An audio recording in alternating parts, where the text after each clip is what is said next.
படுக்கையை விட்டு எழும்போது ஜெபம் சொல்லி எழுவது எதற்கு உங்களுக்கு தெரியுமா? நித்திரை தேவியோட அருள் வேண்டும் என விரும்பாத உயிரினங்கள் உள்ளதாக நாம் கேள்விப்படவே இல்லைங்க. அன்றாட உலக வாழ்க்கையில ஒரு மனுஷன் அவனோட கஷ்டத்தை மறந்து தன்னோட ஆத்மாவுக்கு உள்ள ஒதுங்குறதே தூக்கம்னு நம்ம முன்னோர்கள் 2000 வருஷத்துக்கு முன்னாடி சொல்லியிருக்காங்க. தூக்கத்தை இழந்தவர்கள் துர்பாகியசாலிகள்னு சொல்லுவாங்க, அதாவது அன்லக்கி பர்சன். அதுவே அதிர்ஷ்டசாலிங்க ஆழ்ந்த தூக்கத்துக்குள்ள போய் எல்லாமே மறந்து தூங்குவாங்க.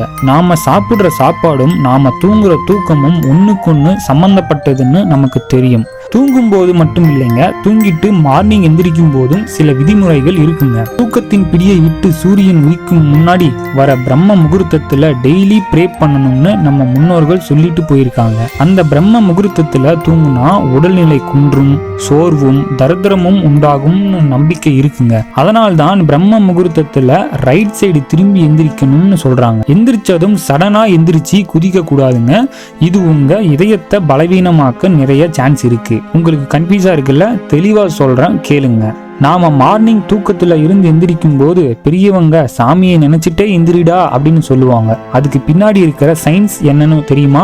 அதை சொல்றதுக்கு முன்னாடி தூக்கத்துல இருந்து எந்திரிச்சதும் சொல்ற மந்திரத்தை உங்களுக்கு ஷேர் பண்ணிடுறேங்க. உங்க கைகளை பார்த்து கராக்ரே வாசதே லட்சுமி, கரமத்திய சரஸ்வதி, கரமூலே ஸ்திதிதா கௌரி, பிரபாத்தே கர தர்சனம் இப்படிங்கிற மந்திரத்தை சொல்லணுங்க.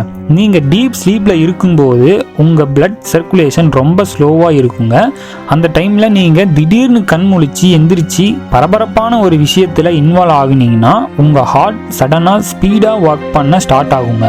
அந்த டைம்ல உங்க ஹார்ட் வேகமா துடிக்கிறத நீங்க கவனிக்கலாம். அதனாலதான் நம்ம முன்னோர்கள் படுக்கையிலிருந்து எந்திரிக்கும் போது ஒரு மெதுவான நிலையில மந்திரத்தை சொல்லணும்னு சொன்னாங்க.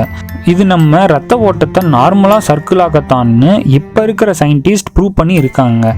இது மட்டும் இல்லைங்க, ஹார்ட் பேஷண்ட்ல 23% தூங்கி எந்திரிக்கும் போது நடக்கிற இது மாதிரியான விபத்துனாலதான்னு விஞ்ஞானிகள் சொல்றாங்க. மார்னிங் நீங்க சீக்கிரமா எந்திரிக்க 2 வழி இருக்குங்க. ஃபர்ஸ்ட் ஒன், நீங்க நைட் தூங்கும் போதே நாளைக்கு எத்தனை மணிக்கு எந்திரிக்கணும்னு நினைச்சிட்டே தூங்குங்க. செகண்ட் ஒன், ஒரு டைமுக்கு 3 டைம் அலாரம் வச்சுக்கோங்க. ஃபைனலி பிரம்ம முகூர்த்தத்துல எதுக்காக எந்திரிக்கணும்னு சொல்றாங்க அப்படிங்கிறத உங்களுக்கு ஷேர் பண்ணிடுறேங்க.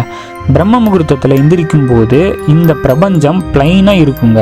பிரபஞ்சத்தின் சக்தி மேலோங்கி இருக்கும். அந்த டைம்ல நீங்க எந்திரிச்சு உங்களுக்கு என்ன வேணுமோ அதை அந்த டைம்ல வேண்டுனீங்கன்னா அது கண்டிப்பா நடக்கும்னு சொல்றாங்க. அது மட்டும் இல்லைங்க, 90% பியூர் ஆக்சிஜன் நமக்கு கிடைக்கும். ஓகே ஃப்ரெண்ட்ஸ், இந்த இன்ஃபர்மேஷன் உங்களுக்கு யூஸ்ஃபுல்லா இருக்கும்னு நம்புறேன். இந்த வீடியோவை உங்க ஃப்ரெண்ட்ஸ் அண்ட் ரிலேட்டிவ்ஸ்க்கு ஷேர் பண்ண மறந்துடாதீங்க. அவங்களுக்கு இந்த இன்ஃபர்மேஷன் ரொம்ப யூஸ்ஃபுல்லா இருக்கும். இந்த வீடியோ உங்களுக்கு பிடிச்சிருந்தா மறக்காம லைக் கமெண்ட் பண்ண மறந்துடாதீங்க ஃப்ரெண்ட்ஸ். இதே மாதிரியான ஒரு நல்ல இன்ஃபர்மேஷனான வீடியோ உங்க கண்டினியூவா வேணும்னு ஆசைப்பட்டீங்கன்னா மறக்காம நம்ம லைட்டா பேசி சேனலை சப்ஸ்கிரைப் பண்ண மறந்துடாதீங்க. வாழ்க வளமுடன்.